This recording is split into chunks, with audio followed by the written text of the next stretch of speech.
Bibi saya tidak datang berkunjung selama 2 bulan. Dokter pria di seberangku bertanya kecuali aku. Ada pria lain. Saya sangat marah. Siapa kamu? Dia mengangkat alis. Suamimu tidak mengenalnya. Ceri isi anggur mengingatkan Anda untuk menyukai sebelum Anda melihat. Gaji dan bonus meningkat 5 kali lipat. Tubuh dimulai kembali dari perjalanan bisnis. Saya meminta cuti dari perusahaan. Pergi ke rumah sakit. Alasannya adalah periode menstruasi saya tertunda 2 bulan. Duduk di ruang pemeriksaan. Dokter pria di seberangku sedang menulis dengan kepala tertunduk. Matahari bersinar melalui dedaunan hijau, jatuh pada jas putihnya yang minimalis. Dengan kemeja dan dasinya tanpa jejak kerutan, saling melengkapi. Ada aura dingin dan pertapa di sekujur tubuhnya. Tenang, hanya ada suara ujung pena yang bergemerisik di atas kertas. Dia duduk di depan komputernya. Tubuh tinggi itu menghalangi sinar matahari di luar jendela. Tapi itu menguraikan siluet sempurna dari pinggangnya yang lebar dan sempit selebar bahu. Beritahu saya apa yang salah. Dia menundukkan kepalanya. Nadanya seperti bisnis dan tenang. Aku menarik pandangan yang jatuh di tangannya. Luruskan punggung Anda dengan gugup. Gigit peluru. Saya tidak mengalami menstruasi dalam 2 bulan. Kram perut sesekali. Tidak akan ada penyakit ginekologi. Dia tiba-tiba melirikku melalui bagian atas matanya. Alis King Jun tersembunyi di balik lensa. Di bawah jembatan hidung tinggi ada bibir tipis yang mengerucut erat saat ini. Sepertinya tidak menyenangkan melihatku. Pasien malang ini. Apakah ada pria lain selain saya? Sebuah kata muncul padanya. Saya tertegun sejenak. Saya menyadari dokter pria berpakaian rapi di depanku menggodaku. Meskipun ada banyak cara untuk melanjutkan percakapan, tapi dia memanfaatkan posisinya untuk menganiaya wanita yang sudah menikah. Perilaku seperti ini benar-benar turun. Saya sangat marah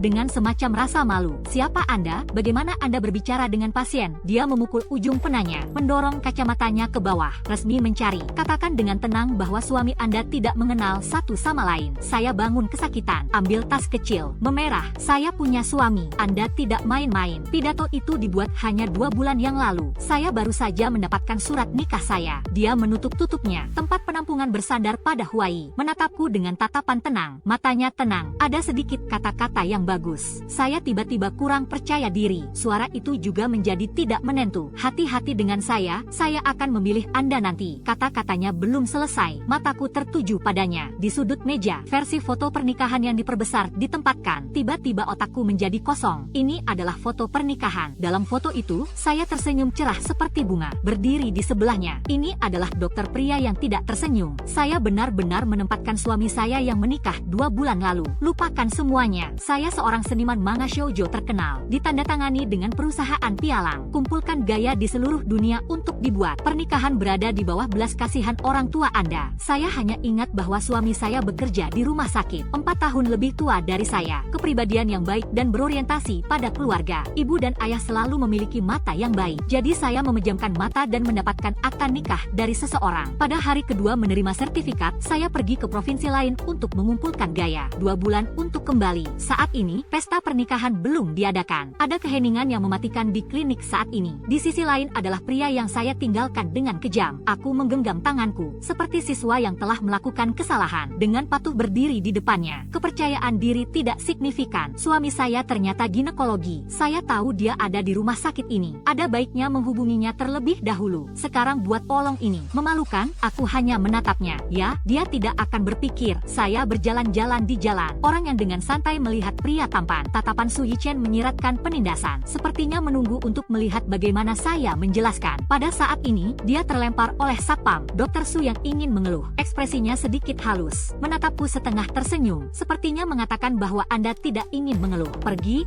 aku menutupi wajahku dengan rasa malu. Dia membungkuk di mata penjaga keamanan yang terkejut. Maaf dia, saya tidak mengenali suami saya. Di malam hari, matahari terbenam di luar rumah sakit seperti darah. Dia berjalan di depan saya dengan barang bawaan saya. Punggung tinggi terlihat sangat kesepian di sisa-sisa cahaya. Ibuku memarahi di telepon. Segera setelah saya menikah, saya meninggalkan orang lain dalam perjalanan bisnis. Anda lajang, hasilkan uang setiap hari. Apa gunanya memiliki lebih banyak uang? Bisakah seorang anak melompat keluar dari celah di batu? Saya melirik Su Yichen dengan hati yang lemah. Tutupi lubang suara. Berhenti memarahi. Saya gugup sampai mati. Itu suamimu. Gugup tentang apa? Ambil inisiatif malam ini. Saya akan menggendong cucu saya sebelum akhir tahun. Saya tidak menolak memiliki anak, tapi saya harus dimaafkan. Bepergian selama 2 bulan. Saya baru saja kembali dan ingin mengeluh tentang hal itu. Pada malam hari, dia juga menggunakan tangan dan kakinya pada orang lain. Tidak dicadangkan sama sekali. Semacam apa yang terjadi? Selain itu, pria tampan dengan tingkat pengembalian 100% 20% ini. Mungkin itu hanya menggunakan saya sebagai perisai. Bagaimana bisa benar-benar bersedia tinggal di bawah atap yang sama denganku? Tiba-tiba, Su Yichen menoleh untuk melihatku. Tanyakan apa yang ingin Anda makan. Saya sangat takut sehingga saya menekan telepon ibu saya. Jawab dengan patuh, aku ingin pulang dan makan masakanmu. Setelah mengatakan itu, saya ingin menggigit lidah saya lagi. Apa hubungannya saya dengannya? Rumah mana yang harus kembali? Makanan siapa yang harus dimakan? Sedikit kejutan melintas di mata Su Yichen. Tidak bisa menahan tawa. Bagus untuk naik bus. Rumah pernikahan dibeli oleh Su Yichen. Saya bahkan belum pernah ke sana. Ini jam sibuk. Kemacetan lalu lintas dimulai di jalan. Su Yichen menatap lalu lintas di depan. Sepertinya tidak bermaksud berbicara denganku. Tiba-tiba, saya menerima pesan teks dari atasan saya yang mendesak saya untuk menulis naskah. Sari buah jeruk. Pemberitahuan pulang dikirim tepat di bawah hidung saya. Anda bekerja keras. Malam ini saya akan mengajarkan gambar karakter sampul. Kita tidak bisa kehilangan apapun. Nama saya Liu Cheng. Jus jeruk adalah nama panggung saya. Dengan gaya seni yang berani dan terbuka, telah menarik banyak penggemar. Dewa laki-laki 2 dimensi pernah diekspor ke luar negeri. Saya tidak punya pilihan selain membalas bos. Protagonis pria tidak terinspirasi. Saya tidak ingin setiap protagonis pria menjadi sama. Bos mengirim pesan suara setelah beberapa detik. Saya mengkliknya tanpa pertahanan. Suara kasar khasnya datang. Gunakan suami Anda sebagai materi. Tonton lebih lanjut dan pelajari lebih lanjut di malam hari. Untuk kepentingan penggemar, Anda tidak mengatakan sebelumnya apakah Anda menikah. Akan memeras semua nilai suamimu. Apakah itu menghasilkan uang? Saya tergila-gila dengan jeda. Akibatnya, layar ponsel seperti mati. Tidak ada gerakan sama sekali. Sampai suara bos selesai. Peluit yang awalnya berisik sepertinya telah dibahas. Bisu kolektif. Keheningan di dalam mobil sangat mengerikan. Saya seperti dalang. Memalingkan kepalanya dengan kaku. Melihat kacamata Su Yichen bertumpu longgar di pangkal hidungnya. Wajah sampingnya jelas. Ramping. Jari telunjuk mengetuk setir dengan satu atau yang lain. Matanya menatap lalu lintas di depan. Ada senyum samar di sudut bibirnya. Itu adalah ejekan yang tidak hanya dia dengar. Saya mengerti. Panasnya kegembiraan menyebar di wajahku lapis demi lapis. Akhirnya meresap ke seluruh ruang. Su Yichen tiba-tiba menarik dasinya. Buka kancing pertama kemeja. 2 tanda tulang selangka terbuka. Dan garis leher tersembunyi yang ramping. Udara tiba-tiba sedikit panas. Mulutku kering. Saya hanya merasakan sisa-sisa cahaya matahari terbenam jatuh di gaun hitam saya. Menyalakan oksigen yang menggebu-gebu yang aneh. Apakah Anda sudah cukup melihat? Dia tersenyum sopan. Mengganggu momen tertegun saya. Saya berkedip. Gigit kuku di kepala untuk menjelaskan. Saya menggambar komik. Yah, saya tahu. Nada suara Su Yichen datar. Di jari manis saya ada cincin platinum pilihan saya. Berkilau. Dan tanganku kosong. Sepertinya saya panik pada saat itu. Simpan saja. Dalam keheningan mati yang mencekik. Saya berputar. Pembukaan yang bersemangat. Protagonis laki-laki saya memikirkannya sendiri. Tidak ada orang sungguhan yang dipinjam. Dia terbatuk pelan. Sekilas kepalamu, ya. Saya telah melihat anatomi tubuh manusia. Sempurna, kata-kata tersedak di tenggorokan. Saya ingin mati. Apa yang dia sebut anatomi tubuh manusia? Mungkin mengacu pada pria bongkahan berkaki panjang yang hanya memakai celana. Meskipun wajah Su Yichen seperti biasa, tapi tetap oleh saya tangkap sedikit ketidakberdayaan dan kata-kata laten. Dia menertawakan saya lagi. Bukankah dokter sibuk? Komik seperti apa yang Anda baca? Anatomi tubuh manusia juga dipelajari. Saya memutuskan untuk tidak berbicara. Hitung detik secara diam-diam. Setelah menunggu lama dan mencekik, mobil akhirnya ditarik keluar. Lalu lintas tenang. Lingkungan kelas atas. Dikelilingi oleh tanaman hijau. Lokasi yang indah. Ada juga air mancur tidak jauh dari sana. Saya keluar dari mobil. Angin malam yang lembut tidak menghilangkan rasa dingin di hatiku. Saya mengikuti Su Yichen. Setiap langkah seperti menginjak ujung pisau. Memang benar bahwa dia adalah pria dengan citra yang unggul, berpendidikan tinggi dan kaya. Tapi saya sudah melajang selama bertahun-tahun. Itu adalah pertama kalinya saya bermalam di rumah orang asing. Dan itu legal untuk menginap. Apa yang harus saya lakukan? Tidur langsung dengannya. Biarkan ibu saya membawa cucunya ke rumah tahun depan. Aku akan menekannya ke dinding. Saya mengikuti di belakang Su Yichen yang tinggi selangkah demi selangkah.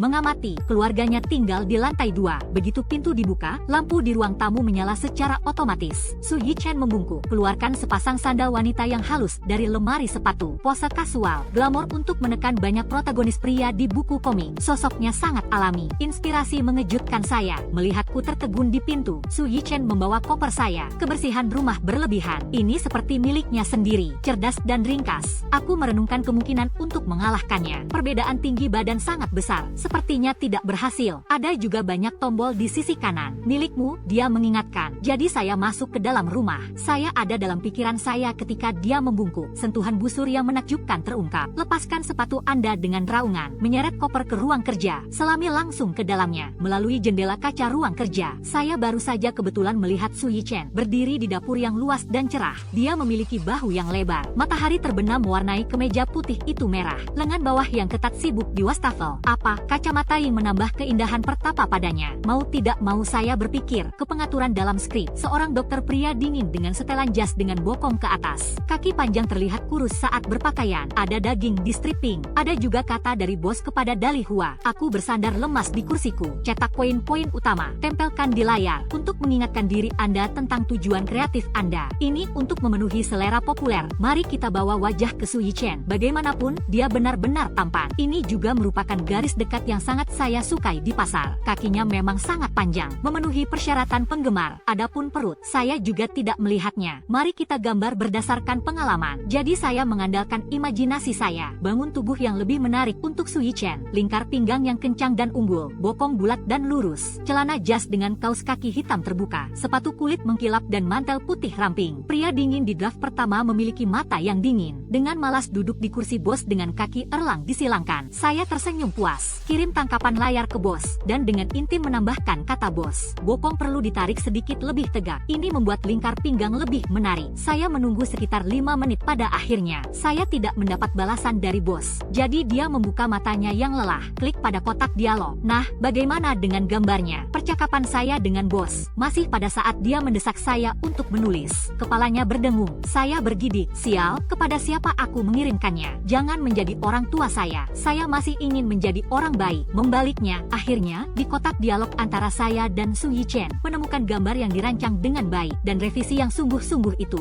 Pintu ruang kerja dibanting terbuka. Aku bergegas keluar pintu dengan rambut berantakan. Berdoalah agar Su Yichen masih sibuk di dapur, tidak melihat pesan telepon. Namun, adegan yang terungkap di depan saya adalah, di atas meja ada 4 hidangan panas dan 1 sup. Su Yichen memakai celemek. Kemeja digulung, memperlihatkan lengan bawah bertekstur dan kencang. Dia menopang tangannya di atas meja. Di telepon, jari-jari ramping menggesek layar inci demi inci. Gaya lukisan tercermin pada lensa kacamata. Pantang berani adalah dokter pria. Berdegup adalah suara serangan jantung saya. Dia sepertinya mengetik. Tidak butuh waktu lama. Telepon saya berdentang. Su Yichen menjawab ya. Apa yang bisa? Bokongnya sedikit lebih dikokang. Su Yichen perlahan mengangkat matanya. Saya tidak bisa melihat dengan jelas. Apakah kamu tidak lapar? Datang dan makan. Saya tidak tahu bagaimana saya sampai di sana. Ikue biasanya duduk di meja. Buru-buru menundukkan kepalanya. Bahkan jika Anda tidak melihatnya, Anda juga bisa merasakan tatapan gelapnya. Saya akan mati. Saya hanya mengatakan bahwa pekerjaan saya murni imajiner. Ditangkap olehnya dan mengambil bahan di tempat. Bagaimana menjelaskannya? Saya tidak keberatan jika Anda mengukurnya sendiri. Saya minum sup. Kata-kata tiba-tiba Su Yichen sukses mencekik saya. Batuk air mata. Aku menutup mulutku dengan ngeri. Dari ujung kepala sampai ujung kaki seperti udang matang. Apakah ini sangat mengasyikkan? Su Yichen mendorong ponselnya di depan saya. Matanya tajam dan ketat. Karena Anda akan menggunakan saya sebagai prototipe. Saatnya untuk menghormati fakta. Ujung jarinya mendarat di 2 tombol setengah terbuka. Otot dada terbuka. Aku menghela nafas lega. Senyum bagus. Oke. Setelah makan, Su Yichen mencuci piring di dapur. Aku bergegas ke kamar tidur. Saya berencana untuk mandi saat dia selesai menyikat gigi. Akibatnya, saya meraba-raba dinding untuk waktu yang lama dan tidak dapat menemukan sakelarnya. Apakah itu sangat berteknologi tinggi? Mungkinkah itu kontrol kecerdasan buatan? Saya seharusnya tidak memiliki izin. Ruangan itu gelap gulita. Saya akan berhenti. Suara Su Yichen tiba-tiba datang dari belakang. Mengapa Anda tidak masuk? Pernapasan sedikit hangat menerkam bagian belakang leherku. Bulu halus di leher gatal. Aku menjulurkan leherku dengan tajam, takut untuk berbalik. Su Yichen memercikkan beberapa tetes air ke bajunya, melekat pada dada. Dia kepala di atas saya. Ada sedikit rasa penindasan ketika saya melihat ke bawah pada orang-orang. Saya langsung merasakan rasa bersalah bahwa saya telah tertangkap basah. Minta maaf lagi dan lagi. Saya minta maaf, saya melakukan kesalahan. Itu benar. Su Yichen menunjuk ke arah saya dan menutup pintu. Dorong pintu yang akan ditutup secara terbalik. Selangkah demi selangkah, mereka memaksa saya kembali ke kamar tidur. Sampai sosoknya yang tinggi menghalangi cahaya di ruang tamu. Kegelapan menyerang, penglihatan melemah, indera ditingkatkan tanpa batas. Dia sangat dekat. Aura dengan cepat menekanku. Aku menundukkan kepalaku seperti burung unta. Tidak berani mengucapkan sepatah kata pun. Pergi ganti pakaianmu. Untuk sesaat ada ilusi bahwa dia akan menciumnya. Wajahnya menjadi panas. Saya sendiri. Pakaianku ada di dalam koper. Juga di lemari pakaian. Kemana harus pergi? Su Yichen tidak tergerak. Memblokirku di depan kamar tidurku. Jalan diblokir, jadi saya harus berjalan ke lemari dalam kegelapan. Buka laci dengan santai, menjangkau, lembut dan licin. Apakah saya memiliki materi ini? Sangat kurus. Su Yichen bersandar di pintu. Pengingat yang tidak asin atau ringan. Itu laci saya. Saya tiba-tiba menyadari. Apa kain dingin dan halus di tangan Anda? Tarik tangan Anda seperti sengatan listrik. Akar telinga panas. Maaf. Su Yichen tertawa tanpa rasa sakit. Tidak menyalakan lampu. Sebaliknya, bersandar di pintu dan menonton lelucon itu. Dia pasti membalas dendam pada saya. Aku membuka laci di sebelahku. Ambil beberapa pakaian dengan cepat dan bersembunyi di kamar mandi. Sepertinya menyambut masa tinggal saya. Sampo, kondisioner, body lotion semuanya tersedia. Sikat gigi dan handuk adalah ganda untuk pasangan. Saya mencoba menghilangkan panas dari tubuh saya dengan aliran air. Tetapi saya menemukan bahwa semakin saya mencuci, semakin panas. Akhirnya, dia pasrah untuk mengeringkan rambutnya dan bersiap untuk membuka pintu. Buka lipatan pakaian Anda dan lihat. Ini adalah kemeja lebar. Karena tetesan air dari ujung rambut saya basah kuyup dalam petak besar. Dan saya salah mengira itu sebagai pakaian intim. Ini sepasang stoking hitam. Kombinasi air dan kemeja tidak diragukan lagi menarik. Saya, Liu Cheng, tidak pernah kehilangan orang seperti ini dalam hidup saya. Saya dengan gugup bersembunyi di kamar mandi dan meminta bantuan pacar saya. Dia hahaha, Anda sakit. Biarkan aku berlari beberapa kilometer ke kamar mandi untuk menyelamatkanmu. Saya mengenakan kemeja Su Yichen dengan dekaden. Stoking basah di dadanya. Jika kamu tidak datang, aku akan mati. Apa yang perlu dipermalukan di depan suamiku? Kenakan itu, saya berjanji tidak apa-apa. Aku menepuk dahiku kesakitan. Saya tidak berani-berani apapun. Jangan berani menerkamnya. Liu Cheng, kamu berusia 22 tahun. Menuliskan rencana untuk memiliki bayi pada usia 27 tahun. Ada 10 bulan penuh tersisa hingga ulang tahun ke-28 Anda. Waktu, tempat, dan orang yang tepat. Anda tidak menyerang. Apakah kamu menungguku mengikat Su Yichen dan mengirimmu ke tempat tidur? Saya orang yang bertelinga lembut. Sangat mudah untuk dicuci otak. Kata-katanya membangkitkan rasa misi dalam diri saya. Saya berusia 27 tahun dan ingin memiliki bayi. Apakah itu terlalu banyak? Tidak peduli apa. Dia dan saya menikah secara sah. Apa yang salah dengan saya tidak terkendali. Dorong pintu kamar mandi yang mengepul. Hanya lampu dinding yang dinyalakan di ruang tamu. Itu redup. Kenangan mati tiba-tiba mulai menyerangku. Pahlawan komik yang tak terhitung jumlahnya muncul di benak saya. Ini diikuti oleh plot mosaik yang memerah dan mendebarkan. Saya menyesalinya. Saya tidak berani lagi. Saya berlari ke kamar tidur saya. Ketika dia hendak memasuki pintu, dia tiba-tiba bertabrakan dengan seseorang. Bau samar air desinfektan langsung mengurungku. Apa urgensi ia yang mencair ke malam? Cahaya kuning hangat akan ambigu dan kabur. Rasanya seperti saya tiba-tiba ditembak dengan adrenalin. Detak jantungnya tinggi. Kamu seksi, bukankah bajuku keren? Suaranya dekat dengan telinganya. Kelembaban berputar-putar di koklea. Atau apakah karena Anda mengenakan yang ekstra? Saya tidak bisa melepaskan diri dari perpindahan pikiran saya. Saya salah, tolong lepaskan saya. Saya berjuang untuk mengeluarkan beberapa kata. Tubuh terus berdiri dengan napas Su Yichen. Dia sepertinya merayuku. Dokter Su, selamatkan saya. Saya bosan. Dia tertawa. Disitulah arahnya. Aku menyandarkan dahiku di bahunya. Saya tidak bisa menopang tubuh saya lagi. Lengan Su Yichen tiba-tiba tegang. Ambil tempat tidur empuku. Mau mendekat dengan belakang. Ciuman berapi-api diikuti. Sepertinya aku melihat pacarku di kejauhan. Melirik saya. Kembang api cemerlang di otak. Meledak di laut. Dihadapkan dengan godaan dan godaannya. Aku melemparkan baju besiku. Pada akhirnya, dia dengan patuh melucuti senjata dan menyerah. Namun saat saya siap untuk melanjutkan, telepon Su Yichen tiba-tiba berdering. Dia menenangkan napasnya. Angkat telepon. Suaranya sedikit serak. Oke, saya akan segera kembali. Saya menyaksikan dengan tidak percaya saat dia meluncur dengan rapi melalui tempat tidur. Sembunyikan semua hasil usahaku di bawah bajuku. Keluhan ketidakpuasan dikeluarkan. Anda akan pergi. Su Yichen menundukkan kepalanya dengan menyesal. Memberiku ciuman. Nyonya, saya akan menyelamatkan seseorang. Tiba-tiba saya menyadari bahwa dia sedang belajar untuk dipanggil oleh para penggemarnya. Tertegun sejenak, Su Yichen tersenyum. Aku akan terus mengajarimu ketika aku kembali. Ekspresi pahit dan penuh kebencian berhasil menyenangkan Su Yichen. Dia mendorong dasi ke tangan saya. Bersandarlah dan bantu aku mengikat dasi. Saya tidak pandai dalam hal ini karena takut menunda pekerjaannya, membuat kekacauan. Dia tidak peduli, mencium ujung jariku dengan lembut. Mata menawan menyapu pipi merahku. Tertawa, saya dibangunkan oleh panggilan telepon kerja ketika saya keluar. Cahaya pagi bersinar melalui tirai yang tertutup rapat di atas bantal. Jam 9 pagi, saya linglung, angkat telepon, dengarkan bos yang marah di sana. Apakah Anda membocorkan naskahnya? Naskah yang bocor berhasil membuat saya terpental dari tempat tidur. Rambutku tidak terawat. Luka menyeringai kesakitan saat dia bergerak. Tidak, dia marah. Jadi bagaimana bisa ada seniman pemula bernama Oren? Saya memposting transkrip Anda dari tadi malam. Saya membuka tautannya. Tiba-tiba ada keheningan. Tadi malam saya mengirim foto ke Su Yichen dan kemudian ke bos. Setelah mengubah beberapa detail dan tindakan, unggah ke platform sosial. Bagian komentar hidup, Nyonya Jus Jeruk. Apakah ini terompet Anda? Ini adalah gaya lukisan Mrs. Orange. Tindak lanjutnya ada di kungfu saya yang tertegun. Akun Orange menyegarkan blog baru. Jus Jeruk Nyonya Aite. Saya penggemar Anda. Tiru gambar Anda dengan baik. Sudah bertahun-tahun, tetapi gambar ini terinspirasi oleh mantan pacar saya. Saya ingin mengejarnya kembali. Saya berharap mendapatkan dukungan dari istri saya dan semua orang. Dalam sekejap, komentar itu sepihak. Berkat itu harus tahan lama. Mrs. Aite Orange Juice akan menjadi mak comblang. Haha, Nyonya Jus Jeruk benar-benar mak comblang. Saya bertemu suami saya saat ini di sebuah penandatanganan buku. Anda akan mendapatkan apa yang Anda inginkan. Ciri khas jeruk ini adalah aku masih mencintaimu. Bos masih mengobrol. Tiba-tiba, Orange membalas dengan komentar yang sangat dipuji. Terima kasih atas berkahnya. Saya sedang dalam perjalanan untuk menemuinya. Semua orang menunggu kabar baik. Saat ini, tanpa ragu-ragu, saya menutup telepon bos. Kali ini saya memiliki tujuan yang sangat jelas untuk diperiksa. Ruang konsultasi Su Yichen semarak seperti biasa. Setelah menjelaskan niatnya, saya diarahkan ke ruang rekreasi. Ini waktu kerja, tidak banyak di ruang tunggu. Saya menarik kemeja V-neck saya yang longgar di depan cermin. Beberapa tanda ciuman terungkap. Tidak cukup jauh. Sekarang masih jauh dari cukup untuk menjadi gelap dan cerah. Hal terbaik yang harus dilakukan adalah bersumpah kedaulatan. Angkat pencuri yang memalukan itu. Adapun bagaimana gambar itu sampai ke orang lain. Kemungkinan pertama, Su Yichen meneruskannya ke orang lain. Kemungkinan kedua, komputer saya atau atasan saya telah ditanamkan dengan virus. Kontrak telah ditandatangani. Bos juga mengirim draft pertama ke partai A. Pada saat ini, itu didahului oleh orang lain. Ini dapat menyebabkan kerugian besar pada proyek. Jadi kami berdiskusi. Tetap diam sampai semuanya diklarifikasi. Anyai, terobosan masalah ini adalah Su Yichen. Tiba-tiba, pintu terbuka dari luar. Seorang dokter wanita berkulit putih dan cantik masuk. Lihat saya duduk di sofa. Dia tertegun sejenak dan bertanya pada wanita itu. Saya dengan cepat berdiri. Halo, saya kekasih Dr. Su, Liu Cheng. Matanya membelalak. Ekspresi kesadaran mendadak. Oh, untungnya, saya akan. Nama saya Su King. Su King duduk dengan penuh semangat di seberangku. Dia menatapku dengan sepasang mata besar yang indah. Kamu lebih tampan daripada semua gadis yang pernah kulihat mengejarnya. Nah, apakah Su Yichen telah dikejar oleh banyak orang? Dia membaca keraguanku. Tersenyum sedikit. Halaman sekolah kedokteran bukan tanpa alasan. Sepertinya dia tahu masa lalu Su Yichen dengan baik. Saya tiba-tiba sadar. Apakah dia punya mantan pacar? Su King menyesap kopi. Berpikir keras untuk waktu yang lama.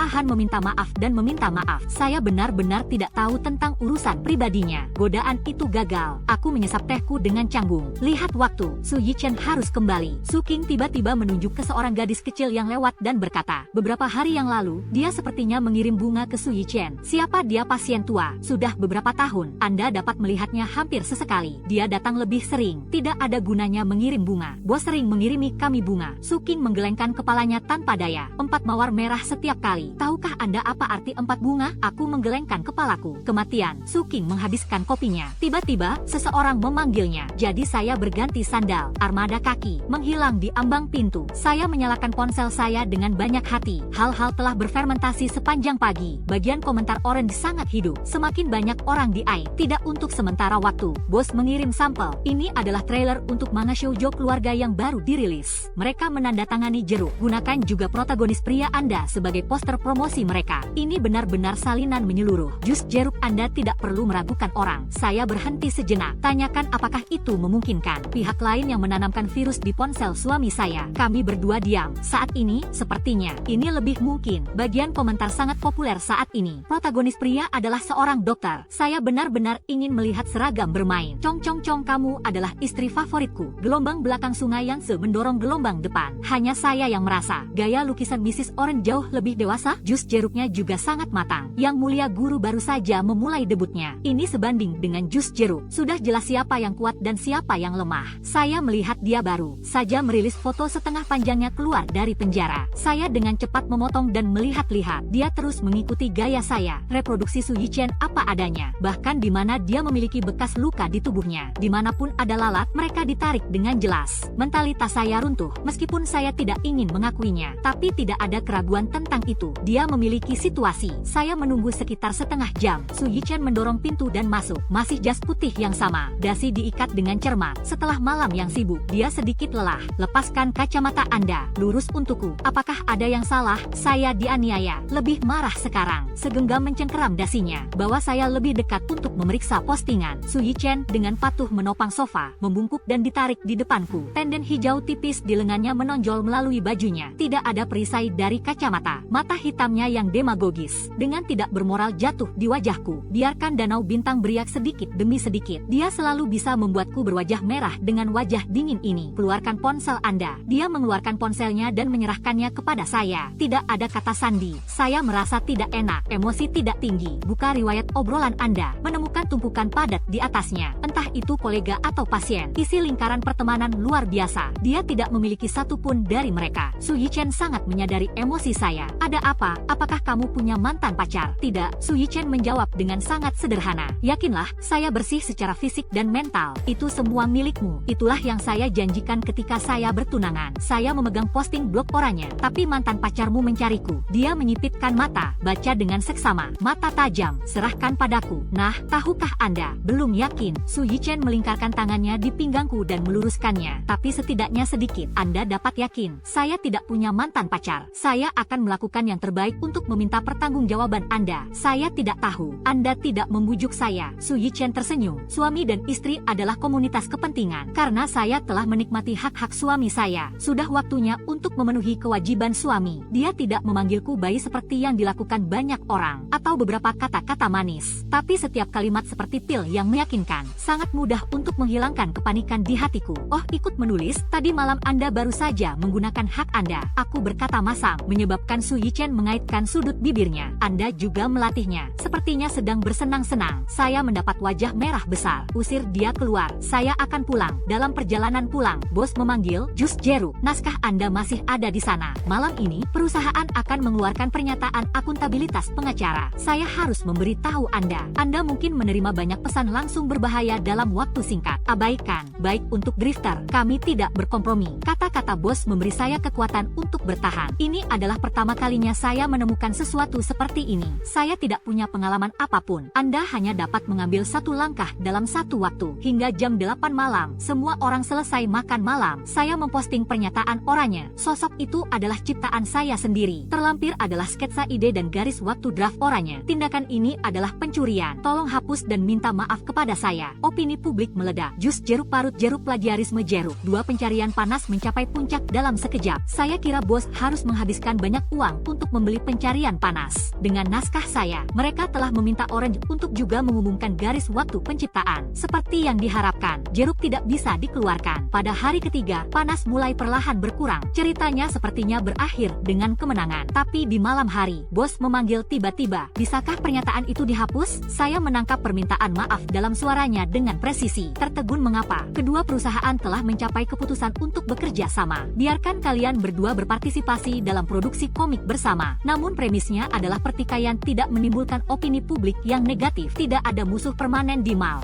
hanya teman bersama. Saya tahu ini dengan sangat baik meskipun, tapi benar-benar hadapi itu. Saya masih tidak bisa menahan perasaan masam. Ini adalah akhir dari masalah. Oke, biarkan dia meminta maaf secara pribadi. Saya tidak akan membuat kebisingan. Ini mengacu pada fakta bahwa dia mencuri sketsa. Adapun keterikatan emosionalnya dengan Su Yichen, ini adalah perselisihan pribadi. Saya tidak ingin mengambil sumber daya publik semua orang. Ada keheningan untuk waktu yang lama. Bos menghela nafas. Jus jeruk membutuhkan permintaan maaf Anda. Kepalaku berdengung. Nadanya tidak menentu. Tertawa bos. Anda linglung. Mengapa Anda ingin saya meminta maaf jika komik akan diletakkan di rak dengan lancar? Anda tidak bisa terjebak dalam badai plagiarisme apapun. Jadi bahkan jika dia menyalin kata-kata saya, tapi untuk kebaikan bersama, saya harus mengakui. Saya menggigit seseorang secara tidak sengaja. Rasa asam mengalir seketika. Aku tanpa sadar membasahi mataku. Bos, Anda harus tahu apa artinya saya meminta maaf. Aku menundukkan kepalaku. Keluhan muncul secara spontan. Apakah kamu akan menghancurkanku? Palu asli ditampar di wajah. Saya akan menjadi lelucon, ikan asinan kubis yang ditangkap semua orang. Saya akan mendapatkan banyak pelecehan, bahkan ancaman dan serangan fisik. Jus jeruk kita akan membeli tentara air untuk mengendalikan opini publik. Mereka dapat membayar 2 kali lipat pekerjaan. Kamu sudah bersamaku paling lama. Tidak ada dari kita yang ingin melihat yang terburuk. Anda memikirkannya. Beri saya jawaban besok pagi. Bos sepertinya sibuk. Tutup telepon dengan tergesa-gesa. Saya tahu, itu yang terbaik yang bisa dia dapatkan untuk saya. Bahkan jika saya tidak mengatakan ya, mereka masih memiliki cara untuk membuat hitam putih. Tapi saya tidak menyangka itu. Ini bukan hari berikutnya. Pihak lain mulai melawan. Orani telah mengungkapkan garis waktu, persis sama dengan milikku. Saya tidak menjiplak siapapun. Jika Nyonya Jus Jeruk keberatan, saya bisa mengubah gayanya. Gelombang besar komentar tiba-tiba muncul di bagian bawah. Itu tidak baik. Apakah Anda cemburu? Sourji takut dia akan dirampok dari pusat perhatian oleh juniornya. Sengaja, gaya lukisannya sangat bagus. Jangan ubah kemarahan Anda padanya. Saya orang dalam. Kedua perusahaan saat ini sedang dalam pembicaraan untuk bekerja sama. Biarkan mereka berdua ikut membuat jus jeruk bersama. Jangan meremehkan pendatang baru. Saya ingin menggertak yang kecil. Akibatnya, penggemar tidak membelinya. Ini diikuti oleh pernyataan resmi dari perusahaan produksi. Kata-kata orang dalam ini dikonfirmasi. Kedua perusahaan diumumkan untuk memulai kolaborasi formal. Saya tidak tahu siapa itu. Keluarkan informasi kontak saya terlebih dahulu. Panggilan dimulai satu demi satu. Pesan teks diikuti. Sebagian besar adalah penghinaan. Akhirnya saya harus mematikan ponsel saya. Lelah berbaring di tempat tidur. Saya ingin tidur tetapi tidak bisa tidur. Ketika Su Chen tiba di rumah, saya terbaring tak bergerak di bawah selimut. Di sebelah antarmuka komputer. Ini adalah surat permintaan maaf yang diedit. Belum mengirimkannya. Dia berganti pakaiannya dan berjalan ke kamar tidur. Bau air disinfektan yang akrab membuka mata saya. Apa yang ingin dimakan Cheng Cheng di malam hari? Aku bergumam pelan. Saya tidak ingin makan apa-apa. Su Yichen mendengar ada yang tidak beres. Berkeliling ke tempat tidur dan jongkok. Sisir rambutku yang berantakan. Saya tidak banyak menangis sekaligus. Mereka ingin saya meminta maaf. Aku berkata datar. Tiba-tiba saluran air mata runtuh. Dengan suara menangis. Jelas saya tidak melakukan kesalahan. Mengapa saya harus meminta maaf? Su Yichen menoleh untuk melihat layar komputer. Ekspresinya sedikit mendingin. Dia selalu memiliki IQ yang tinggi. Tidak butuh waktu lama untuk memahami seluk-beluk masalah ini. Saya menghabiskan 1 hari di rumah sakit. Kamu telah diintimidasi oleh mereka selama sehari, bukan? Nada suaranya tidak lembut, bahkan sedikit tajam dan kasar. Apa yang bisa saya lakukan? Bahkan bos berkompromi. Bagaimana cara melawan mereka? Su Yichen mengklik tombol batal tanpa mengucapkan sepatah kata pun dan menyerah menyimpan dokumen. Saya menulis selama 1 jam. Siapa yang meminta Anda untuk menghapusnya untuk saya? Saya menyeka ingus saya. Suara sengau. Masih ada harapan untuk penggunaan opini publik yang tepat. Su Yichen menutup komputer. Cheng Cheng, yakinlah, aku akan membantumu. Bulu mata saya basah. Tangan menggaruknya tanpa tujuan. Apakah ini mengganggu pekerjaan Anda? Dia adalah seorang dokter. Profesi yang tidak boleh terjebak di tengah opini publik. Jika masalah ini mengganggunya, saya akan merasa sangat bersalah. Kami adalah komunitas kepentingan. Inilah saatnya untuk berbagi kehormatan dan aib. Tiba-tiba aku teringat mantra sahabatku. Ini tidak diperbolehkan untuk menerbangkan anak ke rumah seseorang dan menulis ke dalam silsilah keluarga. Terbang 3 bowi saya yang cemberut duduk di tepi tempat tidur. Saya pikir tidak ada jumlah terbang yang cukup. Jadi saya memberinya wajah. Berjalan kaki untuk makan. Su Yichen menarikku dari tempat tidur. Hapus air mata. Saya berani membuka mulut saya. Suami, saya tidak ingin makan. Dia tidak bisa mengerti tiba-tibaku. Nada yang lugas. Tanyakan dengan sabar apa yang ingin Anda lakukan. Saya tiba-tiba berlari dari tempat tidur. Klik untuk mengunci pintu kamar tidur sepenuhnya. Kemudian dia meraih dasinya. Tarik lebih dekat dan letakkan tangan Anda di pundaknya. Jaga punggung Anda ke dinding. Alis Su Yichen sedikit terangkat. Lepaskan jam tangan Anda secara perlahan. Alis dan mata diwarnai dengan senyuman. Jangan lapar. Aku dengan canggung pergi untuk melepaskan dasi Su Yichen. Saya ingin memberi Anda kompensasi. Dia memegang tangan saya. Mata diwarnai dengan lapisan kotoran dan kejernihan. Saya memiliki nafsu makan yang besar. Apalagi saat Anda belum makan. Itu bukan temperamen yang baik. Saya bebas melakukannya. Tangan terus bergerak. Saya tidak akan pandai berbicara seperti sekarang. Aku memelototinya dengan malu. Abaikan sepenuhnya peringatannya. Mengapa Anda tidak bisa membuka dasi ini? Su Yichen tiba-tiba berbalik melawan pelanggan. 5 jari meluncur ke rambutku. Genggam bagian belakang kepalanya dan tekan ke bibirnya. Sentuhan panas menjilat indera saya yang rapuh. Seperti nyala api yang mengalir di lubuk hatiku. Pada awalnya, mati rasa sengatan listrik diubah menjadi oksigen. Dia menggenggam jari-jariku. Bimbing saya untuk melepaskan ikatan saya. Kemudian perlahan turun ke posisi sabuk. Cheng Cheng, saya hanya mengajar sekali. Jika Anda tidak dapat membukanya di masa mendatang, saya tidak akan membantu Anda. Dengan benturan gesper logam yang tajam. Saya sudah berada di bawah selimut, sedikit terengah-engah karena gugup. Anggota tubuh kembali kehilangan kekuatannya. Lembut menjadi genangan air. Su Yichen sepertinya tidak berniat mengampuni saya. Letakkan tanganku pada dirimu sendiri. Pelajari apa yang penggemar sebut Anda. Apakah Anda ingin menambahkan beberapa detail ke tubuh protagonis pria istri? Saya kemerahan. Matanya bersinar dengan air. Tambahkan sesuatu. Matanya menunjuk ke arah. Anda pernah mengalaminya sendiri. Apakah kamu tidak tahu? Aku mengangguk membabi buta. Dia terus bertanya pada pahlawan wanita. Ya, suaraku setipis mengeong kucing. Dia bergerak lambat, mendorong pikiran lamban saya. Sedikit jebakan yang telah diletakkan oleh gambar. Lebih baik menggunakan Anda sebagai prototipe. Yah, sepertinya aku akan tenggelam di laut. Otak turun. Dia setuju dengan ragu-ragu. Su Yichen menciumku. Nyonya yang sangat baik. Saya suka kelinci putih murni. Ingatlah untuk menggambarnya. Bagian belakang telah ditempati oleh tangannya yang besar. Geser ke bawah. Saya melunak menjadi genangan air. Su Yichen puas. Di telinga saya, Nyonya, berutang malam pernikahanku. Menebusnya malam ini. Karena kekerasan online, saya tidak berani keluar selama beberapa hari. Su Yichen memberi saya kartu ponsel baru. Saya mendapat telepon baru.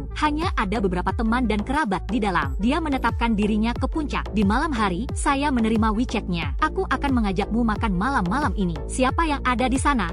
Itu adalah rekan yang saya ragu-ragu. Dia sepertinya takut aku tidak akan setuju. Ditambahkan, restoran berada di lingkungan yang baik. Ada lebih sedikit orang. Saya akan minum di malam hari. Jika kamu tidak pergi, tidak ada yang akan membawaku pulang. Dia berhasil meyakinkan saya. 1 jam kemudian, saya muncul di lantai bawah di kompleks. Saya mengenakan gaun kuning pucat yang diberikan Su Yichen kepada saya. Elegan dengan sedikit keceriaan. Rambut panjang diikat ke belakang kepala dengan klip. Kami mengenakan cincin kawin kami di jari manis kami. Su Yichen turun dari mobil. Matanya mengembara di atasku. Ini seperti membuka hadiah yang indah. Aku berlari. Bagaimana dengan kolega Anda? Itu sudah di masa lalu. Dia melingkarkan lengannya di belakang leherku. Dicium di bibir. Ini indah dan saya akan memperhatikan di malam hari. Aku tiba-tiba menjulurkan leherku untuk menghindarinya. Nafas yang berkobar. Apa yang kau lakukan? Su Yichen tertawa bahagia. Tepuk-tepuk saya ke dalam mobil. Pusat kota masih macet seperti biasa. Jendela-jendela terbuka. Angin malam yang lembut bertiup. Depresi telah banyak berkurang. Saya menyerahkan ponsel saya ke departemen pengintaian teknis. Su Yichen menunggu lampu lalu lintas netral. Berikan aku es krim. Kami hanya akan menunggu kabar. Saya memikirkan cara Su Yichen membantu saya. Mungkin menemukan jeruk. Kemudian bernegosiasi dengannya. Penyelesaian tercapai. Tapi saya tidak menyangka itu. Dia benar-benar menyerahkan ponselnya langsung ke polisi. IP jeruk ditemukan. Akhiri dengan pengarahan berwarna putih dengan latar belakang biru. Pertarungan opini publik yang gila ini. Ada banyak lalu lintas di sekitar. Su Yichen bermain di sisa-sisa cahaya matahari yang miring. Tatapan lembut ketika dibutakan oleh uang. Benar atau salah tidak lagi penting. Ini normal. Tapi saya ingin Anda tahu. Masih ada yang baik dan yang jahat di dunia ini. Aku akan menjadi orang yang memilih yang baik dan yang jahat. Jangan takut pada apapun. Lihat saja baik-baik. Tiba-tiba saya teringat hari kencan buta. Su Yichen duduk di seberang saya dan berkata bahwa saya sudah menikah. Saya akan memenuhi tanggung jawab dan kewajiban saya sebagai suami. Saya sibuk. Mungkin itu tidak memberi Anda nilai emosional yang cukup. Tapi saya akan melakukan yang terbaik. Mungkin itu yang mengejutkan saya. Ketulusan dan keterus-terangan dimulai dengan bergerak kembali dari perjalanan bisnis. Ini karena menyukai kulit dan sifat yang mencari sensasi. Dan kali ini, dalam sisa-sisa cahaya yang setengah jatuh, saya jatuh cinta pada pria ini. Ini adalah dorongan yang masuk jauh ke dalam tulang. Saya ingin pergi bersamanya untuk waktu yang lama. Lampu merah berkedip. Beberapa lompatan ke lampu hijau. Arus lalu lintas ke ulat yang menggeliat. Bergerak perlahan saat tiba di restoran. Ada sekelompok rekan duduk di ruangan itu. Saya sangat senang melihat saya. Mereka semua berdiri untuk menyambut mereka. Aku membelai rambutku karena malu. Halo semuanya, nama saya Liu Cheng. Itu adalah kekasih Dr. Su. Kerumunan meraung. Su Yichen tidak minum alkohol sebelumnya. Tidak ada alasan kali ini. Su Yichen tersenyum. Anggota keluarga mendengarkan dengan cermat. Makan malam itu tidak seserius yang saya bayangkan. Para dokter yang tidak tersenyum di masa lalu. Saat ini, ada banyak obrolan. Selama periode tersebut, anggur Su Yichen sangat diperlukan. Dia tidak menolak untuk datang. Aku menatapnya dengan cemas. Diam-diam meremas tangannya di bawah meja. Anda baik-baik saja. Su Yichen meraih tanganku sebagai gantinya. Tidak melepaskannya. Di permukaan, dia masih berbicara dan tertawa dengan orang lain. Tiba-tiba, saya mendengar seseorang mengeluh. Melihat masa lalu, Su King tidak datang. Rekan Su Yichen terkejut. Anda tahu Su King? Saya pernah melihatnya sekali. Pria itu menghela nafas. Saya dipukuli beberapa hari yang lalu. Itu adalah pasien lama Su Yichen. Memulihkan diri di rumah. Mungkinkah gadis muda yang bersikeras mengirim mawar? Su Yichen mengepalkan tanganku. Menundukkan kepalamu dan bisikan ceng-ceng di telingaku. Saya tidak ada hubungannya dengan dia. Tentu saja saya percaya padanya. Hanya saja ada beberapa jantung berdebar-debar yang tersisa. Mengapa dia memukuli orang? Kata rekan Su Yichen sambil tersenyum. Mungkin terlalu terobsesi dengan Su Yichen. Seperti penggemar gila, Su King memiliki persimpangan dengan Su Yichen di tempat kerja. Orang-orang cantik lagi. Tidak mungkin untuk mengatakan apakah Anda menjadi sasaran. Jangan menakut-nakuti dia. Su Yichen mencubit telapak tanganku. Mata bingung. Saatnya Cheng Cheng pulang. Saya mengangguk. Angkatnya. Saya minta maaf kepada semua orang. Ayo pergi dulu. Terima kasih banyak atas keramahan Anda hari ini. Di lain hari, semua orang akan datang ke rumah sebagai tamu. Setiap orang adalah kenalan. Juga tidak ada kebiasaan memaksa orang untuk tinggal. Bantu saya membantu Su Yichen masuk ke dalam mobil. Katakan padaku untuk berhati-hati sepanjang jalan. Mobil melaju keluar dari halaman kecil restoran. Su Yichen berbaring telentang di belakang kursi. Apakah dia benar-benar mengganggu Anda selama bertahun-tahun dengan mata tertutup? Mau tidak mau saya bertanya. Su Yichen setengah membuka matanya, menatap saya ke samping. Tidak termasuk keterikatan. Keluarganya tidak bahagia. Saya pikir dia menyedihkan. Saya membayar sejumlah uang di muka. Setelah lulus dari universitas, dia mendapat pekerjaan. Dia mulai mengirimi saya bunga sesekali. Mungkinkah dia? Su Yichen berpikir sejenak. Sejauh yang saya tahu, dia tidak memiliki keterampilan melukis. Itu juga telah berlatih selama bertahun-tahun sebelum saya dapat mencapai kesuksesan kecil. Orang yang tidak memiliki keterampilan melukis sama sekali. Bagaimana mungkin mencuri gambar dan kemudian memodifikasinya? Dia bahkan meniru gaya melukis saya untuk membuat yang kedua. Hal-hal sama sekali tidak mengerti. Saya bahkan berpikir itu mungkin pria bersenjata yang ditemukan oleh keluarga lain untuk menyeret kekuatan bos. Mobil itu diparkir di lantai bawah. Hanya cahaya kecil yang tersisa tidak jauh. Saya tiba-tiba menemukan bahwa Su Yichen terbangun di beberapa titik. Layar ponsel memancarkan cahaya redup. Aku membungkuk dengan rasa ingin tahu. Saya menemukannya membolak-balik komik lama saya. Protagonis pria dan wanita kebetulan ada di dalam mobil. Alisnya diturunkan. Apakah Cheng Cheng sudah mencobanya? Jika itu biasa, sangat tidak mungkin bagi Su Yichen untuk mengatakan hal seperti itu. Di bawah kelumpuhan alkohol, saya tertegun sejenak. Su Yichen memelukku ke samping. Lama tinggal saya menyelipkan gaun pinggang ramping. Kamu gila? Aku terlalu malas untuk memeluknya. Su Yichen menekan kepalaku tanpa ditolak untuk menstabilkan saya. Ya, darahnya kuat. Kehilangan kelereng Anda. Kehidupan pernikahan yang saya bayangkan akan sesederhana air. Namun, kenyataan kehidupan pernikahan benar-benar agak tak tertahankan. Tidak butuh waktu lama. Su King memanggilku, mengatakan dia akan mengundang saya makan malam. Saya sedikit terkejut, kata Su King di telepon. Saya belajar secara kebetulan bahwa Anda adalah seorang kartunis terkenal. Teman saya sangat menyukai komik Anda. Aku selalu ingin bertemu denganmu. Kebetulan Su King sakit, harus memeriksanya. Manfaatkan Su Yichen untuk bekerja. Saya naik taksi ke rumah Su King. Keluarganya tinggal di daerah kaya. Ada lebih sedikit orang. Saya berdiri di depan sebuah villa. Tidak yakin, dia membunyikan bel pintu. Su King secara pribadi berlari keluar untuk membukakan pintu untukku. Wajah cantik dalam ingatan. Pada saat ini, sepotong kecil kain kasa ditempelkan tepat di pipinya. Bagaimana luka Anda? Su King menyentuhnya. Tersenyum tak berdaya. Tidak mungkin. Angkat perlahan. Bukan untuk membicarakan hal ini hari ini. Adikku ingin menandatanganinya sendiri. Anda harus memberikannya. Villa Su King sangat besar. Baru saja masuk rumah, seseorang menyelipkan sandal ke tanah. Sudah ada banyak buku komik yang menumpuk di atas meja kopi. Su King menulis dengan nada meminta maaf. Maaf, tidak apa-apa jika terlalu berlebihan. Kamu bisa terus menyukaiku saat ini. Saya bersyukur. Su King membawakanku banyak makanan ringan. Duduk bersila di sebelah Anda. Perhatikan baik-baik tanda tangan saya. Panas dan saya belum minum air. Sedikit haus. Su King sepertinya tiba-tiba merasakan rasa malu saya. Tiba-tiba melompat. Maafkan saya. Saya sangat bersemangat. Bisakah Anda datang dan membantu saya? Baki teh terlalu besar. Saya tidak bisa mengatasinya. Saya mengangguk, menggosok lengannya yang sakit. Ketika saya bangun, ponsel saya tiba-tiba menyala. Suara Su Yichen yang mengirimku. Su King mengangkat air mendidih dan memasukkannya ke dalam teko. Beberapa berjuang untuk mengambil nampan teh. Melihat ini, saya bergegas ke sana. Tidak bisa melepaskan Su Yichen. Dengan rakus mengangkat telepon. Ketuk suara. Dengarkan saat Anda pergi. Siapa yang tahu bahwa kalimat pertamanya adalah menjauh dari Su King. Aku tanpa sadar berhenti. Awalnya, pada tingkat ini, saya sudah berjalan di depan Su King. Tapi karena pengingat Su Yichen, saya terlambat selangkah ketika Su King melepaskannya. Saat nampan teh menyentuh tanah, teko berisi air panas yang terlewatkan. Lenganku terhuyung-huyung ke tanah. Saat berikutnya, air panas mengalir ke kakiku. Setelah periode mati rasa yang singkat, rasa sakit yang tajam menyapu otakku dalam sekejap. Aku mengertakkan gigi dan berbaring dengan sikat keringat dingin. Su King berdiri jauh, tidak berbicara. Bibi pengasuh di sebelahnya adalah yang pertama berteriak, "Yupes, panas, cepat dan bilas dengan air dingin. Aku akan memanggil taksi untuk mengantarmu ke rumah sakit." Panggilan Su Yichen masuk. Saya mengambilnya dan berpegangan pada batang alarmer dan saya tidak bisa bergerak. Belum lagi terburu-buru. Jadwal makan. Apakah Anda meninggalkan rumah Suking? Saya menahan air mata fisiologi saya. Menggelengkan kepalanya. Tidak, saya panas. Kepala lainnya bernapas. Tunggu aku. Suking memperhatikan dengan dingin saat pengasuh sibuk naik ke atas tanpa mengucapkan sepatah kata pun. Saya menunggu beberapa saat. Tiba-tiba dari luar, wajah untuk membobol seseorang. Su Yichen tidak punya waktu untuk melepas jas putihnya. Jemput saya dan duduk di bar. Pegang kaki Anda dan tekan ke wastafel di sebelahnya. Arus berada pada maksimum. Air es memperlambat rasa sakit terbakar di permukaan kulit. Setelah beberapa saat menutup mata, tiba-tiba saya berteriak entah dari mana. Su Yichen menahan diri untuk waktu yang lama. Tiba-tiba dimarahi dengan suara rendah. Apakah Anda melihat air panas dan tidak tahu bagaimana bersembunyi? Saya tidak menghindar. Nada yang hampir sedih. Tenden hijau di dahi Su Yichen melompat dengan keras. Saya hampir tidak marah pada saya. Akhirnya, dia menarik napas dalam-dalam. Saya meminta sepotong es kepada bibi saya. Terpana di kulit merah. Pegang aku lagi. Sepanjang jalan keluar dari pintu, mobil itu diparkir di depan pintu. Nyala api belum padam. Dia mendorongku ke kursi penumpang. Kencangkan sabuk pengaman. Tanpa mengucapkan sepatah kata pun, dia berjalan mengelilingi bagian depan mobil. Naik bus dan tutup pintu. Su Yichen sepertinya masih marah. Saya tidak berani berbicara. Sambil menahan keluhannya. Sambil menahan rasa sakit. Hanya air mata yang tersisa dan jatuh. Mobil melewati lalu lintas yang melonjak. Segera tiba di rumah sakit. Su Yichen memakai jas putih. Menggendong saya yang malu di punggung saya sangat mencolok. Dokter darurat mengenalinya. Menyapa. Bagaimana Anda sampai di sini? Anggota keluarga saya terbakar. Dia ringkas dan to the point. Itu telah ditangani dengan sederhana. Lepuh. Itu perlu dibalut. Setelah melihat sebentar ke dokter, bawa saya ke ruang perawatan untuk membalut luka. Ketika seseorang mendorong mereka keluar dengan kursi roda, Su Yichen sudah berbicara dengan seseorang di telepon di luar pintu kaca. Wajah sampingnya suram yang belum pernah saya lihat sebelumnya. Bibir tipis mengerucut. Saat jarak berkurang, saya mendengar suaranya yang dingin. Saya tidak menerima rekonsiliasi. Luka yang dia lakukan pada istri saya, itu tidak dapat diperbaiki dengan permintaan maaf dan kompensasi. Su Yichen, saya memanggilnya dengan lembut. Dia langsung menundukkan kepalanya. Perhatian yang nyata masih ada di telepon, tapi gerakannya alami dan jongkok. Luruskan rok untukku. Dia tampaknya tidak menerima saran pihak lain. Tutup telepon. Angkat matamu untuk menatap mataku. Aku berbisik maaf membuat Anda khawatir. Su Yichen menyentuh rambutku. Ujung jari melintasi ekor mataku yang memerah. Apakah masih sedikit sakit? Aku tersenyum dan mengulurkan tanganku padanya. Tapi aku senang kamu ada di sini. Kalau tidak, itu akan lebih menyakiti saya. Tinta tebal di bawah mata Su Yichen terbuka sedikit. Berbalik dan berjongkok dan berjalan. Menggendongmu pulang. Saya mengetahuinya kemudian. Suking awalnya ingin menuangkan seluruh baskom berisi air panas ke lenganku. Merusak tanganku. Untungnya, Su Yichen mengingatkan. Hindari bencana tepat waktu. Selama masa pemulihan, saya mendapat telepon dari bos. Sheng Cheng Chengzi ditangkap oleh polisi. Faktanya, Suking dibawa pergi hari itu. Sikap Su Yichen sangat tegas. Rekonsiliasi tidak diterima. Sisanya akan ditangani oleh Departemen Negara terkait. Izinkan saya mengatakan beberapa patah kata. Tidak ada lagi antusiasme masa lalu. Bos sepertinya merasakan keterasinganku juga. Sedikit memalukan. Setelah beberapa instruksi sederhana, dia menutup telepon. Saya membuka profil yang sudah lama tidak saya masuki. Tiba-tiba, itu dimasukkan ke dalam topik oleh Aite. Minta maaf kepada Nyonya Jus Jeruk. Berita jeruk sangat luar biasa. Mencuri informasi orang lain secara ilegal telah ditahan. Tidak ada kekurangan orang-orang yang berpengetahuan luas di dunia. Dikatakan bahwa orang yang menelepon polisi adalah kekasih Nyonya Orange. Orange adalah rekannya. Suking naksir Su Yichen sejak dia masih kuliah. Karena kurangnya cinta jangka panjang. Ada beberapa kekurangan dalam karakter, tapi tidak ada yang mengharapkannya. Dia akan menanamkan virus di ponsel Su Yichen dengan mengintip kehidupan pribadinya untuk waktu yang lama, untuk memuaskan keinginan egois mereka sendiri. Kemudian, Su Yichen menikahi saya. Berita itu benar-benar membuatnya hancur. Suking dengan keras kepala berpikir bahwa saya telah merebut Su Yichen. Jadi mereka berencana untuk melancarkan balas dendam, bawa aku ke kehancuran. Dia dikatakan sangat emosional, diminta untuk bertemu Su Yichen. Su Yichen tidak setuju. Suking mungkin harus menjalani perawatan psikologis di masa depan. Rumah sakit telah memecatnya. Musim panas yang panjang akan segera berakhir. Komik saya akhirnya mendarat di platform besar. Gejolak ini tidak diragukan lagi membuatnya cukup populer karena citra protagonis laki-laki terlalu berbeda. Su Yichen dengan cepat dijemput. Ada juga penggemar yang memimpin dalam mendengus CP asli. Pagi-pagi sekali di akhir terburu-buru ke naskah. Saya muntah di mangkuk toilet dan muntah. Su Yichen baru saja kembali dari shift malam. Membeku di pintu. Ada apa dengan Cheng Cheng? Dia bahkan tidak melepas pakaiannya. Mengangkatku dari toilet dengan kelemahanku. Punya air. Mual di perut saya tidak bisa dihentikan. Saya pusing.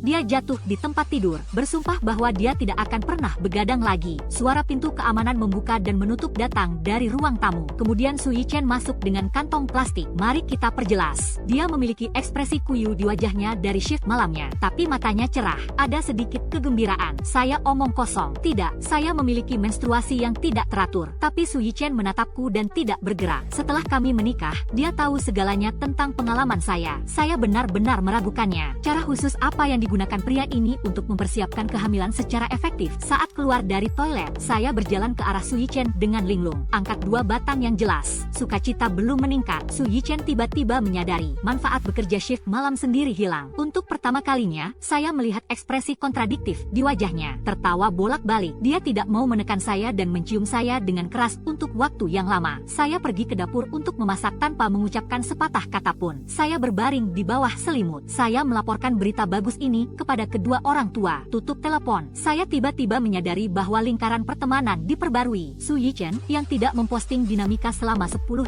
tahun. Saya jarang memposting foto wajah tidur saya. Dengan teks itu, Liu Cheng senang. Saya keluar dari itu. Sudah mendekati senja. Su Yichen keluar dari rumah sakit kelelahan. Sisa panas matahari terbenam belum hilang. Dia menyempit, buka pintu dan masuk ke dalam mobil, dan akan menavigasi ke tujuan. Terletak di restoran pribadi terkenal di pusat kota. Orang tua selama beberapa jam. Saya baru saja memberitahu dia bahwa ada biro kencan buta untuknya. Orang tua pihak lain adalah teman sekelas perguruan tinggi ayah saya. Bekerja dengan layak, dalam kondisi baik. Kontak intermiten selama bertahun-tahun. Gadis itu sendiri lulus dengan gelar master. Setelah lulus, ia memilih untuk bekerja di bidang sastra dan seni. Relatif gratis. Su Yichen tidak memiliki pemikiran tentang separuh lainnya. Dia lulus dari sekolah kedokteran. Ketahui apa yang Anda lakukan. Tidak cocok mencari teman sebaya untuk memulai sebuah keluarga. Kadang-kadang saya tinggal di rumah sakit selama berhari-hari. Akan ada kehilangan kontak intermiten setelah operasi. Tidak baik untuk mengatakan. Sifat karyanya. Diputuskan bahwa pasangan harus memiliki toleransi dan kesabaran yang besar. Permintaan ini saja membuat lebih dari setengah populasi enggan. Jadi, Su Yichen tidak memiliki harapan besar untuk kencan buta ini. Seorang gadis yang menyukai kebebasan. Bagaimana dia bisa bunuh diri dan tinggal bersamanya? Lalu lintas padat. Itu tidak mereda dengan matahari terbenam. Keramaian dan hiruk-pikuk kota. Su Yichen tidak bisa membantu tetapi sedikit kesal dan mudah tersinggung. Beberapa panggilan telepon dilakukan dari rumah sakit. Ini tampaknya telah menjadi norma kehidupan. Dia harus berada di shift malam dengan dokter atau keluarga pasien berkomunikasi tentang kondisi tersebut. Dan dibandingkan dengan rumah sakit, para peserta kencan buta ini tampaknya sangat sunyi. Sepertinya orang tuanya tidak terburu-buru membiarkannya datang lebih awal. Mobil perlahan berhenti di depan restoran pribadi. Su Yichen turun dari mobil, serahkan kunci kepada petugas parkir dan masuk ke dalam. Saya tidak tahu di mana seorang gadis muncul. Ini sangat cepat. Sebuah headbutt mengenai lengannya. Ini banyak kekuatan. Dia tercengang, menutupi dahinya dengan rambutnya acak-acakan. Mata dalam keadaan kesurupan. Tatapan terfokus pada wajahnya. Setelah itu, rasanya seperti melihat melalui tengkorak ke dalam kehampaan yang tak terlihat. Ini seperti siswa yang terganggu ketika dia pergi ke sekolah kedokteran. Maaf, dia membungkuk, mencengkeram sweater rajutan kusut di tangannya. Putar kepala Anda dan bergegas masuk. Su Yichen tersenyum, perlahan diikuti. Saya melihatnya berjalan ke kamar pribadi yang telah dia pesan. Dia mengangkat alis, tanpa sadar tertawa. Pantas saja tidak ada yang terburu-buru. Ternyata bukan hanya saya yang terlambat. Keduanya berjalan di depan dan belakang. Kedua orang tua tampak lega. Su Yichen menyapa beberapa tetua dengan sopan. Setelah duduk, saya memperhatikan gadis itu barusan. Jelas, pihak lain tidak menganggur seperti yang dikatakan orang tuanya. Dia bahkan bisa melihat kelelahan di mata gadis itu sekilas. Ayo begadang semalaman. Selesaikan shift malam bersamanya. Rekan wanita yang tidak tidur sepanjang malam juga sama. Kemudian, dia diperkenalkan oleh orang tuanya. Su Yichen ingat namanya, Liu Cheng. Nama yang sangat istimewa. Pikiran Liu Cheng jelas bukan pada dirinya sendiri. Sebaliknya, tatap piring di depan Anda. Mata berbinar. Su Yichen lelah selama sehari. Jika bukan demi kesopanan, mungkin menyukainya. Dia tiba-tiba merasa bahwa dia sedikit bersahaja dan imut. Entah bagaimana, topik datang untuk berbicara tentang pernikahan. Dia membeli rumah dan mobil, saldo yang cukup di kartu bank. Jadi jangan khawatir dengan permintaan dari orang tua pihak lain. Orang tua Su Yichen melamar. Setelah menikah, sertifikat real estate harus menambahkan nama menantu perempuan. Orang tua Liu Cheng belum berbicara. Dia berpura-pura menjadi Sven dan menyeka mulutnya. Patuh dan terampil terbuka. Paman dan bibi, rumah itu miliknya. Saya tidak mau dan saya sibuk. Tidak sering di rumah. Su Yichen tidak perlu melihat orang tuanya. Dia ragu-ragu. Tapi baginya, sepertinya tidak terlalu sulit untuk diterima. Meskipun alasan mengatakan pada dirinya sendiri untuk menemukan keluarga Gu. Tapi Liu Cheng di depannya sepertinya tidak buruk. Changliang Liu Cheng tampaknya sangat puas dengannya. Su Yichen tidak punya pendapat. Jadi dia menikahi Liu Cheng Qingshan yang pernah bertemu sekali. Hari saya keluar dari biro urusan sipil. Yusung mengenakan baju olahraga. Dia buru-buru memasukkan akta nikah ke tangan Su Yichen. Permintaan maaf, maafkan aku suami. Saya sedang dalam perjalanan bisnis. Terbang ke Lhasa pukul 2 siang. Hadiah apa yang Anda inginkan? Aku akan membawanya kepadamu. Su Yichen tertegun sejenak. Setengah hari untuk menanyakan apakah saya akan mengirim Anda. Tidak, saya punya bus. Sekitar 2 bulan. Selamat tinggal. Dia sedang terburu-buru. Itu juga terburu-buru. Meninggalkan Su Yichen menatap foto pernikahan di tangannya. Tenggelam dalam pikiran. Apakah dia benar-benar menikah? Untuk pengalaman Su Yichen, rekan-rekan di departemen tertawa tanpa ampun. Raja janda selama 10.000 tahun. Mengapa Anda masih kesepian ketika Anda menikah? Su Yichen pergi dan pulang kerja setiap hari seperti biasa. Dia mengirimkannya di WeChat, tapi tidak ada tanggapan. Kemudian, orang tua Liu Cheng menelepon. Su Yichen hanya tahu, sinyal di tempat angin terkumpul di Liu Cheng tidak bagus. Saya tidak dapat menghubungi keluarga saya. Ditambah, dia berada dalam masa sibuk untuk sementara waktu. Sering berputar. Oleh karena itu, masalah meningkatkan hubungan antara suami dan istri tertunda. Saya pulang kerja hari itu. Dia melewati mall. Hantu itu membuat mobil berhenti secara tidak sengaja. Setelah membeli banyak produk wanita, rumah telah menjadi sedikit kehidupan. Pikiran Su Yichen. Dari waktu ke waktu, saya memikirkan gadis kecil yang sedang terburu-buru itu. Ada pernikahan, budidaya yang baik di tulang, akan membuat Su Yichen pingsan. Mengambil tanggung jawab seorang suami, termasuk istrinya yang mencintainya. Pada pagi yang cerah, istrinya mendorong pintu klinik. Masuk dengan hati-hati. Duduk di depan diri Anda dan menyapa dokter. Saya tanggal 5 pagi. Su Yichen tercengang. Menatap tiket terdaftar yang diserahkan di depan Anda. Sadarilah bahwa dia telah melupakan dirinya sendiri. Dan semuanya bersih. Liu Cheng di sisi yang berlawanan mengenakan gaun putih. Wajah kecil yang murni dan kemerahan. Ada sepasang mata secerah dan gesit seperti kubangan air. Bahkan jika kultivasi Su Yichen bagus, saya tidak bisa menahan diri untuk tidak marah saat ini. Dia merindukan Liu Cheng selama lebih dari sebulan. Katakan lupa dan lupakan. Saya khawatir saya lupa hadiah yang saya janjikan pada diri sendiri. Jadi dia berperilaku sangat dingin. Penundukkan kepalamu dan tanyakan pada pamanmu. Ada apa dengan Liu Cheng?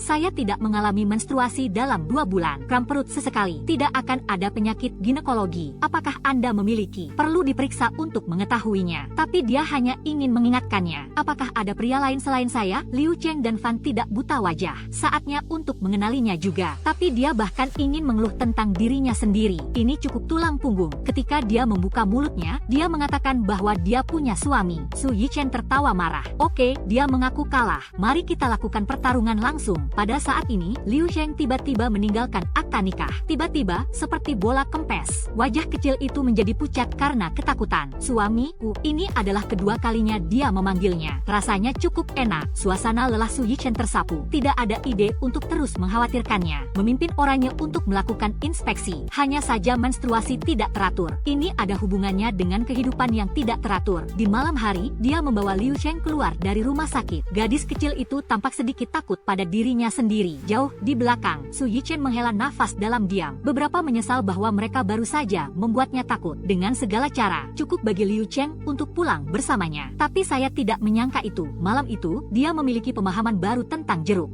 Di mana dia takut pada dirinya sendiri. Di permukaan, ia berperilaku baik dan pintar. Secara pribadi, dia sangat berani dan terbuka. Su Yichen adalah orang yang beraksi. Jangan pernah lumpur dan air di tempat kerja. Hal ini juga berlaku secara emosional untuk suami dan istri. Dia tidak menerima panas lambat yang hangat. Karena ini adalah pasangan yang sah. Jika Willow Orange tidak akan terintimidasi, saatnya melakukannya dalam satu langkah. Sebenarnya, sangat sedikit orang yang bebas secara emosional. Tapi Su Yichen bisa. Tidak ada orang atau barang yang mungkin. Dia tidak menyukai sedikit pun. Tetapi jika itu memungkinkan, kasihnya mengalir tanpa ragu-ragu. Kebetulan Liu Cheng adalah gadis yang lembut dan perhatian. 2 orang rukun. Itu harus menjadi peningkatan perasaan. Ini belum gesekan internal. Su Yichen telah melihat terlalu banyak rekan kerja. Karena konflik keluarga, mereka cemas. Karena operasi lembur. Pulanglah dan terima keluhan dan ketidakpahaman istri Anda. Dan Liu Cheng akan selalu meninggalkan makanannya di dalam panci tanpa suara. Tinggalkan lampu untuknya di kamar tidur. Dia memiliki barang-barang sendiri untuk tetap sibuk. Saya akan bersemangat dengan penjualan manga yang panas. akan bertarung dengan teman sebaya. Ada cita-cita dan pengejaran, kemandirian mental, tidak ada kekurangan romansa saat bergaul dengannya. Su Yichen berangsur-angsur merindukan perasaan pulang. Kadang-kadang saya melihat seseorang atau sesuatu. Ketika saya sampai di rumah, saya tidak bisa tidak membagikannya dengan Oren dan karya jeruk. Persis cerita dan materi yang perlu dikumpulkan. Dia pendengar yang baik. Sekarang pernikahan ini untuk Su Yichen. Itu bukan lagi yang diharapkan orang tua di awal. Sesederhana itu, dia menemukan belahan jiwa dan memiliki kepercayaan diri untuk bersamanya selama sisa hidupnya. Ini adalah festival Perahu Naga ketiga bersama Su Yichen dan saya. 3 hari liburan, lari dari tugas. Ada 2 hari tersisa. Xiao Su berusia 2 tahun, berteriak-teriak untuk pergi ke rumah kakek nenek saya. Jadi saya satu-satunya di keluarga pada hari festival Perahu Naga. Tidak, Su lamamu sangat kejam. Festival Perahu Naga tidak akan menemani Anda. Saya menghadap papan gambar. Dia terlalu sibuk untuk melakukan apapun. Kebetulan saya sedang terburu-buru untuk menulis hari ini. Tidak apa-apa untuk tidak berhemat. Pacar saya tersenyum dan mengundang saya untuk keluar bersama kami. Saya tidak ingin menjadi bola lampu untuk menolaknya. Jangan, saya hamil, tanpa alkohol. Sungguh anak kedua. Nah, siapa yang membuatku secara alami menyukai anak-anak? Inilah yang saya sebutkan kepada Su Yichen. Dia memikirkannya sejenak. Katakanlah Anda ingin dilahirkan. Saya berkontribusi tetapi setelah Xiao Su lahir, dia tidak mengungkapkan kasih sayang tertentu. Saya tahu, Su Yichen adalah pria dengan rasa tanggung jawab yang sangat tinggi dalam hal semacam ini. Bahkan jika dia tidak tertarik, tapi selama itu yang saya minta, dia tidak akan membantahnya. Jadi anak kedua adalah saya. Beberapa tidak bisa mengambil keputusan. Tiba-tiba, pesan teks baru muncul di telepon. Apa yang kau lakukan? Saya menjawab Su Yichen sambil tersenyum. Kangen. Saya bisa membayangkan Su Yichen setelah melihat kalimat ini. Ekspresi terkendali dan telinga merah muda pucat. Apakah kamu sibuk? Mengapa kamu tiba-tiba ingat untuk mencariku? Suami tua dan istri tua. Tidak ada yang manis. Ada sangat sedikit obrolan ringan dalam bahasa tersebut. Dilihat dari frekuensi obrolan, saya tidak tahu situasinya. Saya pikir Su Yichen telah berubah pikiran. Namun, Su Yichen tidak membalas saya untuk waktu yang lama. Aku berputar di kursiku karena bosan. Tiba-tiba saya melihat garis komik. Kirimkan kepadanya dengan senyum jahat. Kakakku mengurus keluarga. Hei, apakah kamu takut ditemukan oleh adikmu? Aku akan menghukummu ketika aku kembali malam ini. Su Yichen, saya memproyeksikan layar. Jangan bicara lagi. Maaf, siapa yang tahu bahwa Su Yichen juga akan mengadakan pertemuan pada hari libur? Bukankah mereka sedang beristirahat? Diikuti oleh, saya menerima pesan teks dari Su Yichen dan sekelompok kolega. Xiao Liu, Su Yichen berganti shift dengan seseorang malam ini.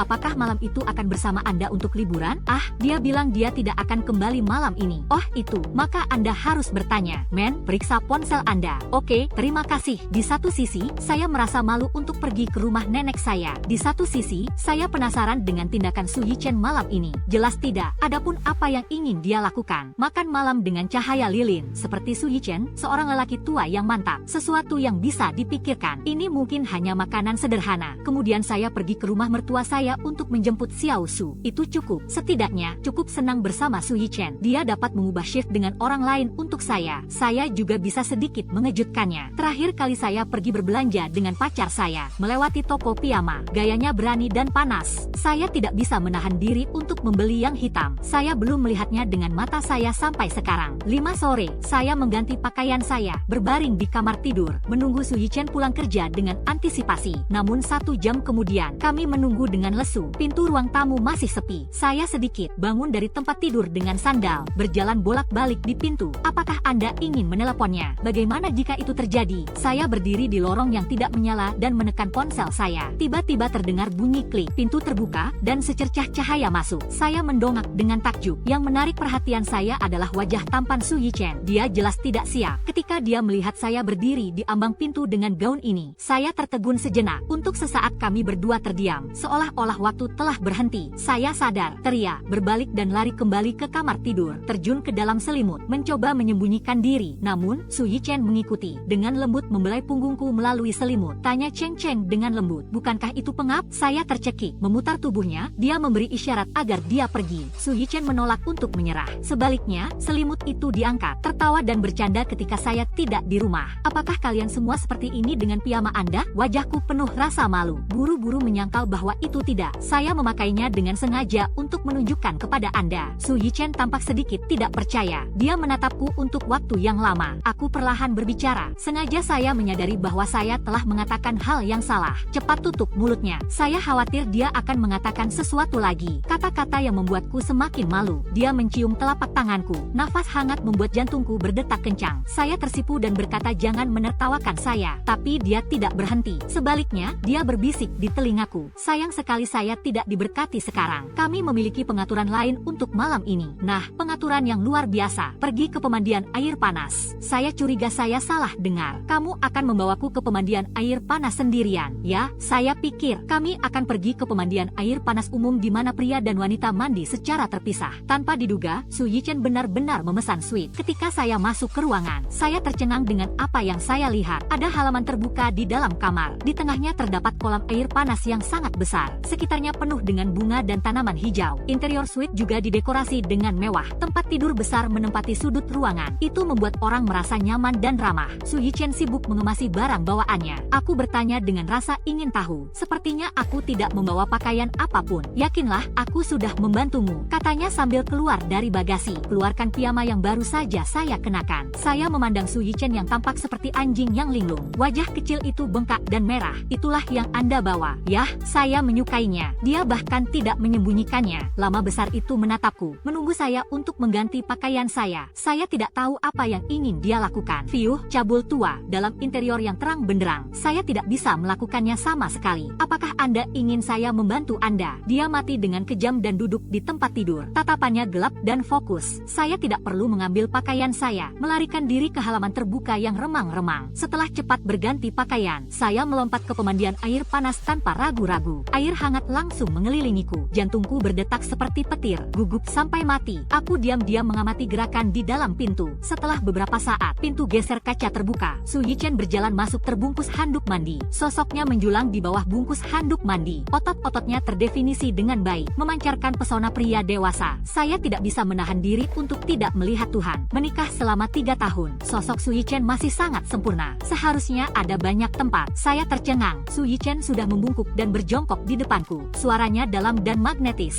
Masa aman telah berlalu. Anda siap? Saya terbangun dari mimpi. Ah, apa? Apakah Anda tidak menginginkan anak kedua? Ah, saya ingin lari. Ditangkap olehnya. Su Yichen menyelinap ke dalam air. Pegang aku erat-erat. Cheng Cheng akan membantu Anda mewujudkan impian Anda malam ini. Suhu air tampaknya lebih tinggi. Kulit saya diwarnai dengan warna merah muda samar oleh panas. Saya berdiri berjinjit, mencoba melepaskan diri dari pelukannya. Biarkan aku keluar. Saya tidak bisa berenang. Su Yichen tampaknya sedang dalam suasana hati yang baik. Kalau begitu pegang aku erat-erat. Dia memeluk saya dengan satu tangan. Mereka tidak hanya tidak menempatkan saya ke darat. Sebaliknya, dia berjalan ke tengah kolam renang. Air hangat terus mengalir di pinggangku. Saya merasakan tubuh saya semakin lembut dan lembut, seperti koala yang tak berdaya. Saya hanya bisa memeluknya erat-erat. Ini satu-satunya sedotan. Cheng Cheng bergegas. Kamulah yang akan jatuh dan menderita. Suaranya terdengar di telingaku. Dengan sedikit demagogi, saya secara bertahap kehilangan diri saya dalam godaannya. Kehilangan kemampuan untuk berpikir. Malam itu larut dan berkabut. Bunga dan daun di sekitarnya bergoyang di air. Sepertinya menari mengikuti irama ombak air. Suara air yang berdeguk tidak ada habisnya. Sepertinya menceritakan kisah tahun-tahun. Waktu berlalu, kehidupan baru telah diantar ke dalam keluarga. Anak kedua lahir di pemandian air panas. Dia seperti peri di bawah sinar bulan, suci dan indah. Jadi namanya Su Wanyue. Selamat malam.